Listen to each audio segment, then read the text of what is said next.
बिस्मिल्लाहिर्रहमानिर्रहीम। अस्सलाम वालेकुम। आज 16 सितंबर है और दिन है हफ्ते का। मियां नवाज शरीफ जस्टिस बंदयाल साहब के फैसले का पहला बड़ा शिकार हैं। वैसे तो बहुत से शिकार हैं, लेकिन इस वक्त क्योंकि ये सज़ा याफ्ता मुजरिम है, मियां नवाज शरीफ जो मफरूर हैं, इश्तिहारी हैं, जो पाकिस्तान वापस आने के लिए डील तकरीबन कर चुके हैं और उस डील के बाद, उस गारंटी के बाद, रिस्क फैक्टर ज़ीरो होने के बाद वो पाकिस्तान आने की तैयारियाँ कर रहे हैं, तो अब वो एक और केस में इश्तिहारी हो गए हैं। मामला ये है कि उनके ऊपर एक और बड़ा अहम केस था, वो है तोशाखाना केस। तोशाखाना केस से ये हुआ ये था कि 2008 में जब पीपल्स पार्टी की हुकूमत बनी थी, तो पीपल्स पार्टी की हुकूमत बनते ही जो आसिफ अली जरदारी हैं वो सदर पाकिस्तान थे, गिलानी साहब वज़ीर आज़म थे। उस वक्त बड़ी प्यार, इश्क और मोहब्बत चल रहा था मुस्लिम लीग नून का और पीपल्स पार्टी का।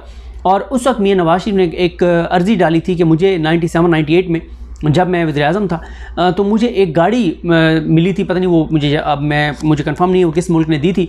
तो मियां साहब ने कहा कि मुझे वो गाड़ी बहुत पसंद है, तो मुझे वो गाड़ी जो है ना, वो गाड़ी प्लीज़ आप अगर मुझे दे दें तोशाखाना से। हालांकि तोशाखाना के रूल्स के मुताबिक वो गाड़ी ले ही नहीं सकते थे। इमरान खान के ऊपर केस ये नहीं है कि इमरान खान ये घड़ियाँ ले नहीं सकते थे। इमरान खान के ऊपर यह है कि घड़ियाँ ले भी सकते थे, बेच भी सकते थे, बस इन्होंने डिक्लेयर नहीं किया।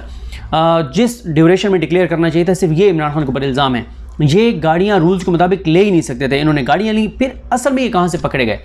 ये पकड़े ऐसे गए कि जब ये गाड़ियाँ ले ली, किसी को पता ही नहीं था, सारा कुछ अंदरूनी खाना हुआ, कहीं खबर कोई चीज़ नहीं हुई। जब ये फेक अकाउंट्स केस चला था आसिफ अली जरदारी साहब का और उनके दोस्तों का, फेक अकाउंट्स का जब जायज़ा लिया जा रहा था, तो उसमें एक पेमेंट जब पकड़ी गई तो वहाँ से सारी वारदात पकड़ी गई। और वारदात ये थी कि जब आसिफ अली जरदारी ने गिलानी साहब को कहा कि मियां नवाज शरीफ को वो गाड़ियाँ दी, उनका जो पैसे जमा कराए गए वो फेक अकाउंट से जारी किए गए। यानी इतनी मोहब्बत थी नवाज शरीफ की और आसिफ अली जरदारी की। वैसे राना सनाउल्लाह कल भी कह रहे थे कि 5 साल में ना मुल्क बर्बाद कर दिया था पीपल्स पार्टी ने 2008 से 2013 तक। आपको तो खुशहाल कर रहे थे ना, आपको तो गाड़ियाँ भी मिल रही थी, आपको तो फ़ायदे भी मिल रहे थे और आपका अंदर से तो मुकमुका चल रहा था। वो इमरान खान दुरुस्त कहते हैं कि अंदर से आप बिल्कुल एक थे। उसमें फिर ये हुआ कि जब वो फेक अकाउंट से पकड़ा गया, फिर वो केस खुल गया। केस चलता रहा, नवाज शरीफ इश्तिहारी हो गए, नई तरमीम आई, वो केस बंद हो गया। अब सुप्रीम कोर्ट के हुक्म के बाद केसेस जहां थे वहीं पर चले गए हैं, तरमीम से पहले जहां पर थे वहीं पर चले गए हैं। तो उसके बाद नवाज शरीफ तोशाखाना केस में इश्तिहारी हो चुके हैं, दोबारा इश्तिहारी बन गए हैं। और अब मियां नवाज शरीफ को जहां पे एमन फील्ड अल अजीज़िया में जहां पे ज़मानतों का कुछ करना है, वहाँ पे इसमें भी करना पड़ेगा।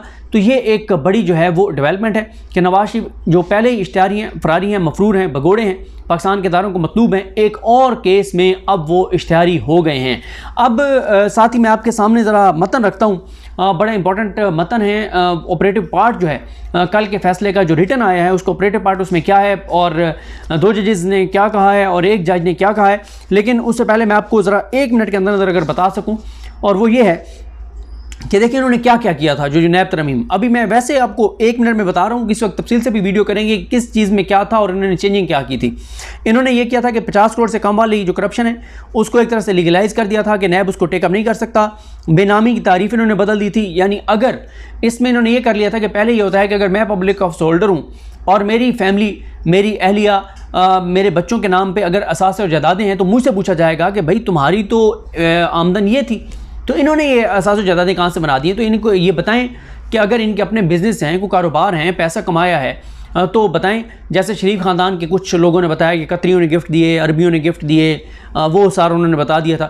तो किसी तरह से तो जस्टिफाई करें। अगर जस्टिफाई नहीं करेंगे तो फिर वो जो पब्लिक ऑफिस होल्डर है उसको ये कहा जाएगा कि इसका मतलब है कि तुमने ये हराम का पैसा कमाया है, 2 नंबरी की है, चोरी की है और तुम्हारी ही पैसों से इन्होंने ये जायदादें बनाई हैं। अगर उनका इंडिपेंडेंट कोई सोर्स ऑफ इनकम है तो वो बता दें। अब इन्होंने ये कहा कि जनाब अगर पब्लिक ऑफिस होल्डर के बीवी बच्चों के इंडिपेंडेंट्स, उनके जो उनके पास पैसा है, अरबों खरबों की जायदादें, कोई पूछ नहीं सकता। ये इन्होंने इस तरह से इन्होंने कानून में तब्दीलियां करके और इन्होंने जो है वो सारी चीज़ों को एक इन्होंने इख्तियार दे दिया था कि आप जो मर्ज़ी जितना मर्ज़ी पैसा कमाएं और जो मर्ज़ी करें। उसके बाद इन्होंने बाहर से आने वाली डॉक्यूमेंट्स, क्योंकि ये पैसा बाहर शिफ्ट करते हैं, जैसे अभी लंदन में इन्होंने पैसा सारा शिफ्ट किया, वहाँ पे इन्होंने प्रॉपर्टी बनाई। इन्होंने कहा कि बाहर से अगर डॉक्यूमेंट आएगा तो वो काबिल कबूल शहादत नहीं होगा, वो पाकिस्तान की अदालतों में पेश ही नहीं हो सकता। यानी बाहर से अगर आ जाए कि ये यार ये प्रॉपर्टी बिल्कुल नवाज शरीफ के नाम पर है, ये नवाज शरीफ के बच्चों के नाम पर है, या ये नवाज शरीफ बेनिफिशरी था, मरीम नवाज बेनिफिशरी हैं, वो डॉक्यूमेंट ही काबिल कबूल नहीं होगा पाकिस्तान की अदालतों में। फिर इन्होंने ये भी एक दे दिया था कि अगर मेरे असासे मेरी आमदन से ज़ायद हैं तो नैब साबित करेगा कि ये इसने करप्शन से बनाए, वरना कोई जुर्म नहीं। मतलब प्रॉपर्टीज़ मेरी हैं, गाड़ियाँ मेरी हैं, एसेट्स मेरे हैं, लेकिन साबित नैब करे कि मैंने जो है वो करप्शन से बनाए। मतलब मैं अगर हराम का पैसा कमा रहा हूँ, मैं अगर रिश्वत ले रहा हूँ, मैं कौमी ख़जाने पे डाका डाल रहा हूँ, तो मैं अपने अकाउंट में ट्रांसफ़र करूँगा, बीवी बच्चों के नाम पे बनाऊँगा, उनसे आप पूछ नहीं सकते। अगर मेरे आमदन से ज़्यादा असासे हैं, मुझसे आप पूछ नहीं सकते। आप नैब साबित करें कि जनाब मैंने करप्शन से बनाए हैं ये जायदादें। फिर नैब केसेस ट्रांसफ़र इन्होंने वो कर दिया था, क्योंकि जरदारी साहब केसेस इस्लामाबाद में चल रहे थे, उनको मुश्किलात थी। सिंध उन्होंने मैनेज किया हुआ है और कहा गया कि जनाब वो आप जिसका जहाँ का जुर्म होगा वहीं पे वो केसेस चलेंगे। इसकी एक लंबी कहानी है। ये केसेस इसलिए इस्लामाबाद में सुप्रीम कोर्ट ने कहा था कि चलेंगे क्योंकि JIT मेंबरान को कत्ल की धमकियाँ दी गई थी, उनकी जानों का ख़तरा था। वहाँ पे सब अपने आप को गैर महफूज समझते थे, कराची और सिंध के अंदर, अंदरूनी सिंध के अंदर, कि इनके खिलाफ कोई कार्रवाई नहीं कर सकता। वरना आप नाज़िम जोखियों को देख लें, वो सारे आप सहाफ़ियों को देख लें जो बेचारे जानों से जाते हैं अंदरूनी सिंध। इस वक्त सबसे ज़्यादा सहाफ़ियों के लिए गैर महफूज है। दो ही जगह सबसे ज़्यादा एक इस्लामाबाद गैर महफूज है सहाफ़ियों के लिए, और एक अंदरूनी सिंध, ये सबसे ज़्यादा गैर महफूज हैं। उसके बाद जो है वो प्ली बारगेन वाली भी कलअदम कर दी शेख, जो इन्होंने प्ली बारगेन वाला वो सारा तब्दीलियाँ की थी। तो ये जनाब सारी चीज़ें। अब आ जाएँ ऑपरेटिव पार्ट जो है वो बहुत इंपॉर्टेंट है कि ऑपरेटिव पार्ट में जो है वो क्या कुछ है। और आगे मैं आपको बताता हूँ कि मंसूर अली शाह साहब ने जो है वो इसमें क्या लिखा है। इसमें एक तो सुप्रीम कोर्ट के दो जजेज़ हैं, उमर रज़ा बंदयाल साहब ने और जाज़ुल एहसन साहब ने इमरान खान साहब की दरख्वास्त को काबिल समाअत करार दिया है।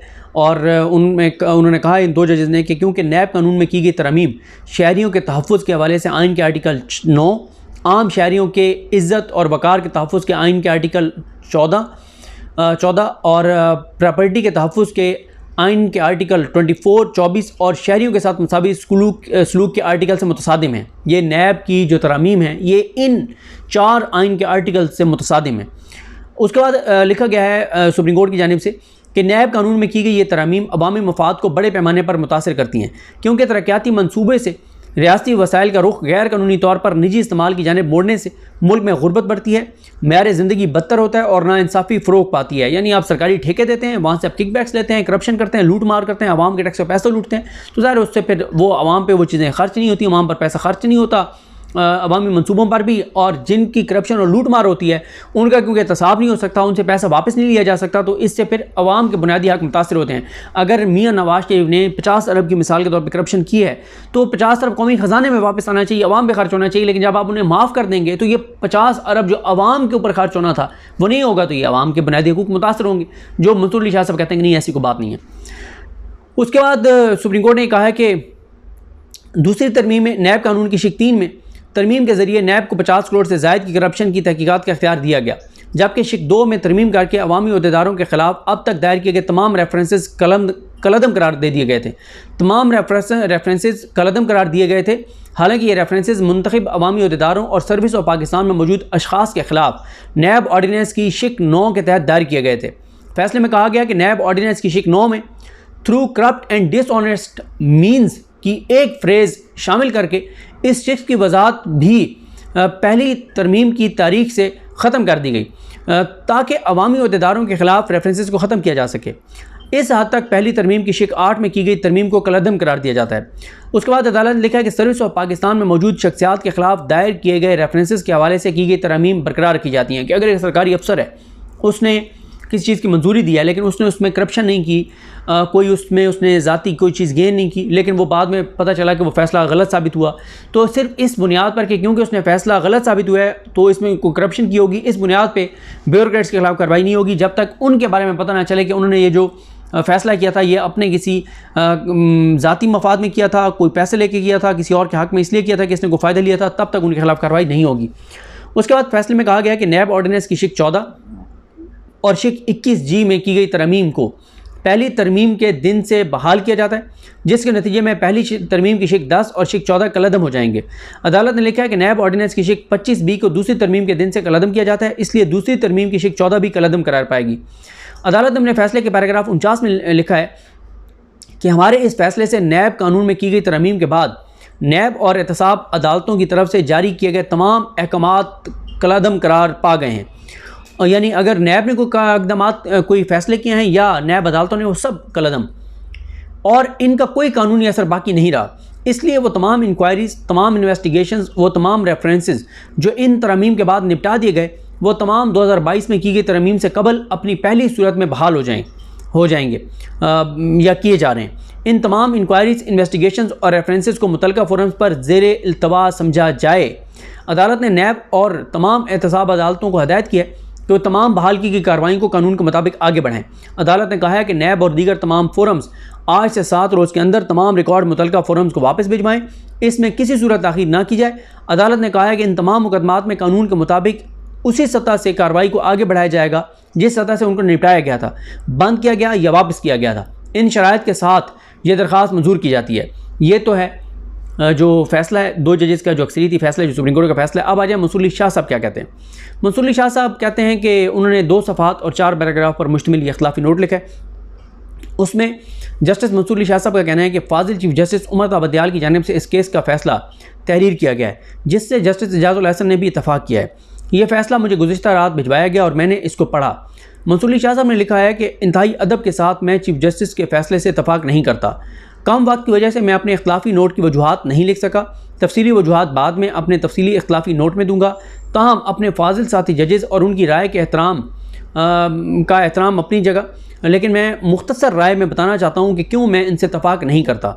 पैराग्राफ नंबर 2 वो कहते हैं कि मेरी मुअद्दबाना राय के मुताबिक इस मुकदमे में बुनियादी सवाल पार्लियामेंट की तरफ से नैब कानून में की गई तरमीम का नहीं, बल्कि असल सवाल पार्लियामेंट की अहमियत बालादस्ती का है। मतलब मंसूर अली शाह साहब कहते हैं कि पार्लियामेंट बहुत बालादस्त है, बहुत मुकद्दस है। इतनी मुकद्दस है कि सारे चोर डाकू लुटेरे वहाँ पे पहुँचे और रजीम चेंज हुई, और रजीम चेंज के ज़रिए फिर उन चोरों डाकू लुटेरों ने अपने केसेस ख़त्म किए, आवाम के लिए तबाही की, बर्बादी की, मुशीयत को तबाह किया, बर्बाद किया, पाकिस्तान को की बुनियादें हिला दी, पाकिस्तान को तबाह कर दिया। लोग आज खुदकुशियाँ कर रहे हैं। रात पेट्रोल और डीजल की जो कीमतें बढ़ी हैं वो आपके सामने हैं।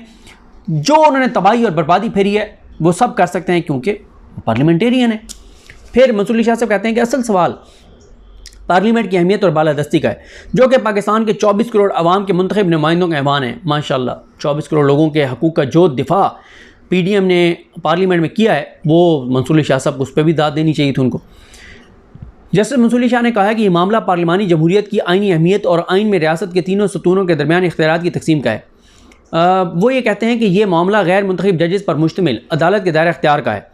दूसरा ये कि इसमें पार्लियामेंट की जानिब से बनाई गई पॉलिसी को देखा जा रहा है, हालांकि इसमें आइन में दिए गए बुनियादी हकूक़ की को वाजे कहीं पे भी आइन में दिए गए हकूक़ की कहीं पे भी वाजे खिलाफ वर्जी नज़र नहीं आ रही। मंसूर अली शाह साहब कह रहे हैं कि अगर 1300 अरब के केसेस माफ़ हो गए हैं तो इसमें कौन सा बुनियादी हक लोगों का मुतासिर हुआ है? हमें तो कोई ऐसी चीज़ मुझे तो नज़र नहीं आई। तो जो उन्होंने तरमीम किया ज़बरदस्त वो कर सकते, तो उनको इख्तियार है, बिल्कुल उनको सपोर्ट करते हैं मंसूर अली शाह साहब। मंसूर अली शाह साहब लिखते हैं कि मेरी राय में इस अक्सरियती फ़ैसले में खामी है, क्योंकि आइनी कमांड यह है कि रियासत अपने इख्तियारात अपने अवाम के मुंतखब नुमाइंदों के ज़रिए इस्तेमाल करेगी। मतलब यहाँ पे भी इनको मुंतखब अवामी नुमाइंदों के ज़रिए इख्तियार के इस्तेमाल याद आ गया। हालांकि यही मंसूर अली शाह साहब वो किस्मत खान ज़िमरी ने वो फ़ैसले की स्क्रीनशॉट लगाया हुआ था कि 90 दिन में इंतखाबात के मामले में क्या कहा मंसूर अली शाह साहब ने। तो माशाल्लाह बड़े अवामी नुमाइंदों के ज़रिए रियासत में इख्तियार इस्तेमाल कर रही है। पंजाब और KP के में आधे पाकिस्तान से ज़्यादा के 2 सूबे हैं और उनमें जो हालात इस वक्त सूरत हाल है बल्कि 60-70% है पाकिस्तान का, और उस पर मंसूर अली शाह साहब कोई बात नहीं करते कि क्यों वहाँ पे अवामी मुंतखब नुमाइंदे नहीं हैं और पपेट्स जो हैं उनके ज़रिए जो है वो वहाँ पे हुकूमतें चलाई जा रही हैं और तबाही और बर्बादी 2 सूबों में फैली जा रही है। अब तो पूरे पाकिस्तान में वैसे तबाही और बर्बादी है। उसके बाद मंसूर अली शाह साहब कहते हैं कि इस ज़माने में सहजहती तकसीम जो है वो जो इख्तियारात की तकसीम है उसको मद्देनज़र रखा जाएगा, जो पार्लिमानी जमहूरियत की बुनियाद है। मंसूर अली शाह साहब कहते हैं कि अक्सरियती फ़ैसला गैर आइनी इसलिए भी है क्योंकि इस फैसले से पार्लियामेंटेरियन वाला काम किया गया है, जिससे सियासी बहस और पॉलिसी बनाने का काम पार्लियामेंट से सुप्रीम कोर्ट के अदालती हाउस में मुंतकिल हुआ है। यह तय के बगैर कि आइन के तहत पार्लियामेंटेरियंस का एहतसाब बुनियादी हकूक़ का अहम हिस्सा है। अक्सरियती फ़ैसला इस नतीजे पर पहुँच गया कि यह तरमीम बुनियादी इंसानी हकूक़ की खिलाफ वर्जी हैं। वो कहते हैं कि कहाँ है आइन में लिखा हुआ कि जो आइन के तहत ज़रूरी है कि जो अरकान असम्बली हैं उनका जो एक एहतसाब है वो लोगों के बुनियादी हकूक़ में शामिल है, और साथ ही वो कहते हैं कि जनाब ये पार्लियामेंट बाइख्तियार है और हम इसको नहीं मतलब छेड़छाड़ कर सकते। उसके बाद मंसूर अली शाह साहब कहते हैं कि अक्सरियती फ़ैसले में पार्लियामेंट ने जो किया उसकी तारीफ़ नहीं की। पार्लियामेंट कुछ भी ख़त्म कर सकती है या पार्लियामेंट के कानून साजी के इख्तियार को किसी सूरत ख़त्म नहीं किया जा सकता। अगर पार्लियामेंट नैब कानून बना सकती है तो पार्लियामेंट इस पूरे कानून को ख़त्म या उसमें तरमीम भी कर सकती है। इन तमाम वजूहात की बिना पर मैं अपने फाजिल साथी जजेस की राय से इख्तिलाफ़ करता हूँ। तमाम तफसीली वजूहात बाद में जारी की जाएंगी। ये मंसूर अली शाह साहब का जनाब इख्तिलाफ़ी नोट है। ये सूरत हाल है, ये हालात हैं, ये वाक़यात हैं। तो ये ऑपरेटिव पार्ट है। मुझे अपनी दुआ में याद रखें। अल्लाह के मंसूब कामी नासरो। अल्लाह हाफ़िज़।